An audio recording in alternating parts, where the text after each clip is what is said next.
네, 안녕하세요. 마인드 성형외과 이강우입니다. 오늘은 코 수술 후 부작용 개선에 관한 이야기 나누는 시간 갖도록 하겠습니다.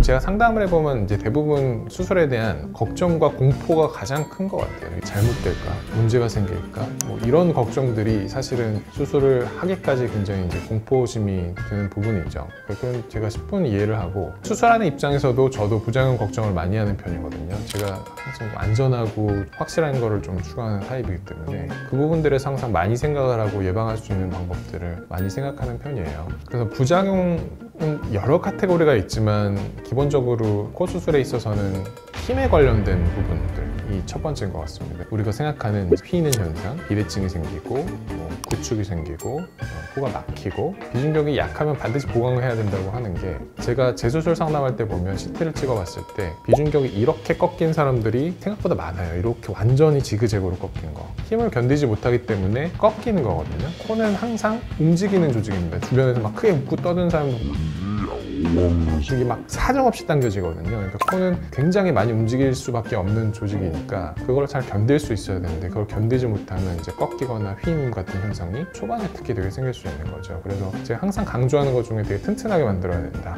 제가 튼튼하게 만들어도 사정없이 움직이거나 당겨지면 그거는 어쩔 수가 없다라고 하는 게 그 관리의 측면이거든요. 그래서 그런 부분이 부작용으로 생길 수 있는 가장 첫 번째 요인 중에 하나입니다. 두 번째로는 이제 염증에 관한 부분들인데, 신경을 많이 쓰고 생기면 스트레스를 되게 많이 받는 부분 중에 하나예요. 염증은 어떻게 보면 몸의 면역 반응에 의한 부분입니다. 이물질을 몸에서 공격하는 현상들을 피할 수 없는 부분이 있는데, 안심이 되는 건 그래도 이게 통계적으로는 1% 미만이에요. 한 0.5에서 1% 정도의 통계라고 어느 정도 볼 수 있는데, 그 재료가 여기에는 중요하겠죠. 몸에서 외부 물질을 공격하는 그런 면역 반응이 일어날 때 고름이 생기거나 부어오르거나 이런 현상이 생기는 건데, 거기에 이제 대표적으로 생길 수 있는 게 실리콘, 기증능, 이 두 가지가 되겠죠. 나머지 자기 재료, 그러니까 자가능이나 기형골에 대해서는 염증 반응이 일어나지는 사실은 않습니다. 그래서 제거해야 되는 경우는 굉장히 극히 드문 경우고, 대개는 거기에서 아주 작은 염증이 생기더라도 일시적으로 지나가는 경우가 사실은 대부분이에요. 그래서 어느 정도 안심이 되는 거죠. 또 제가 경험적으로 보면 이 면역 반응이랑 굉장히 관련이 깊습니다. 굉장히 피곤한 상태가 지속이 될 때 3, 4일 동안 잠을 안 자거나 막 밤을 새거나 할 때, 식사 안 하고 할 때 막 몸에 뭐가 나고 입에 뭐가 생기고 막 뾰루지 같은 게 생기잖아요. 그럴 때 염증이 시작될 수 있거든요. 그런 상황을 약간 피하는 게 일단 기본적으로 굉장히 중요하고, 수술로 인한 염증의 요소는 거의 2주 안에 나타납니다. 그거는 정말 극히 드문 경우라고 볼 수 있어서, 제가 수술하면서 굉장히 컨트롤을 많이 하기 때문에 그런 상황이 최대한 일어나지 않도록 제가 항상 신경을 많이 쓰고 있기 때문에 그 부분은 많이 걱정하실 필요가 없지만, 나머지 부분에 관련해서는 전신 컨디션을 잘 유지하고 관리하는 게 결과적으로는 이거를 많이 줄일 수 있는 요소다라고 생각하시면 돼요. 그래서 만약에 생겼다 그러면 빠른 대처가 된다면 가볍게 무상하게 지나갈 가능성이 굉장히 높습니다. 염증이 생긴 거를 약으로 잘 조절하고 항생제를 잘 먹고 필요하면 부은 부분을 빼내거나 세척해서 해결하면 그 다음에 지나가는 경우도 있거든요. 근데 그게 점점 퍼져서 조직을 손상시키기 시작하면 그때부터는 복잡해지는데, 물론 그렇다고 해도 나중에 이제 복구하는 방법들은 있어요. 근데 그런 상황이 오지 않게 컨디션 관리를 잘하고 뭔가 이상하다 싶으면 약을 일주일 동안 쭉 먹는 거죠. 그렇게 관리가 잘 되면 크게 탈날 일이 많이 줄어든다고 생각하시면 됩니다. 재수술 상담을 해보면 오래전에 수술하셨는데 아무 문제 없이 잘 지냈다는 분이 사실은 대부분이에요. 많이 걱정하시는 게 이제 구축에 관한 사례인데, 구축으로 이어질 가능성은 굉장히 낮아요. 근데 아무런 처치 없이 이게 오래 지속됐을 때는 조직이 당겨지면서 모양이 변하는 거기 때문에 그런 상황이 올 수도 있는 거죠. 근데 제가 볼 때는 이 확률은 아까 말한 1%의 절반 정도도 안 되지 않을까라는 생각이 있습니다.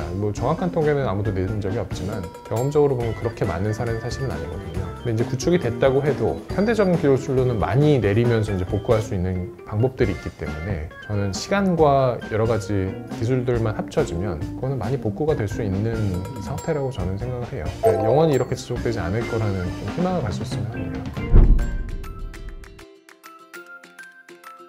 안에가 굉장히 많이 휘어지는 사례들이 오히려 빈도가 굉장히 많거든요. 무리하게 비중형만 쓰는 게 심리적으로는 되게 안심이 될 수 있지만 오히려 제가 생각했을 때는 약간 부실 시공이 될 수 있는 사례들이 훨씬 많다고 생각해요. 본인이 갖고 있는 재료가 충분하지 않을 때 그걸로 무리하게 건물을 짓다가 무너지는 거죠. 이런 상황들이 빈도적으로 훨씬 많다고 봅니다. 그런 상황에서 되게 심한 비대칭이 생긴 사례들이 있거든요. 여러분들을 볼 때 그 심한 비대칭이었던 분들이 막 상담을 돌아다니면 이거는 개선 안 된다, 할 수 없다라고 생각했던 케이스들, 구축이 되게 심해서 이거는 못 내린다라고 들은 경우도 사실은 많이 개선된 케이스들이 있어요.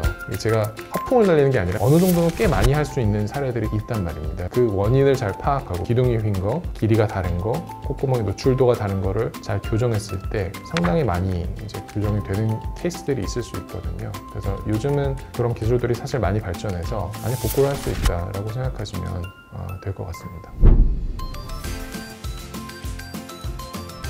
제가 항상 말씀하는 거는 2달 동안 술, 담배 하지 마시라. 혈류 차단시키고 정상적인 힐링 과정을 되게 방해시키는 과정이거든요.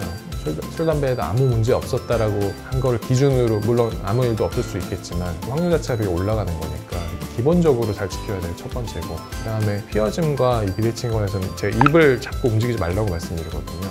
가만히 내버려둬야 돼요. 어려운 일인 건 알지만 그게 된다면 성공하고 부작용이 생기지 않을 확률이 훨씬 높아집니다.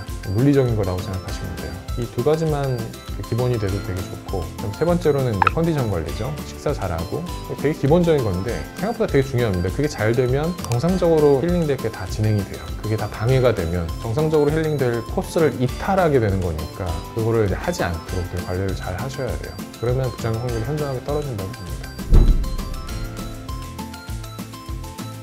그렇죠. 고압산소는 확실한 효과가 있습니다. 염증 반응을 이제 억제하는 데도 굉장히 많이 도움을 주고, 상처 힐링에도 굉장히 많이 도움이 되니까 이거는 하면 무조건 도움이 되는 치료법이죠.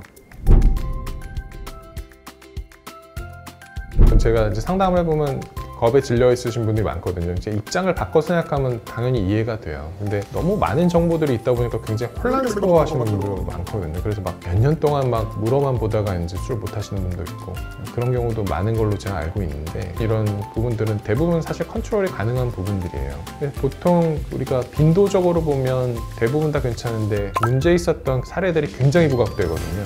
그러면 대부분의 일인 것처럼 착각하게 되는 거죠. 편향이 있는 겁니다. 잘 케어가 되고 관리가 되면 사실은 대부분은 문제가 없어요. 그 부분에 좀 안심을 하시면 될 것 같고, 제가 말씀드린 내용들을 잘 토대로 관리가 잘 이루어진다면 되게는 많이 걱정할 수준의 수술은 아니다.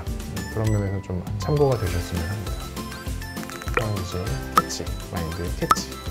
네, 코수술은 간단한 수술은 아닌데 복잡한 수술이 될 수도 있고, 아주 간단하게 접할 수술은 아닌데 잘 아시고 잘 관리하시면 괜찮다, 이렇게 이해하시면 될 것 같아요. 다음에 더 좋은 내용으로 찾아뵙도록 하겠습니다.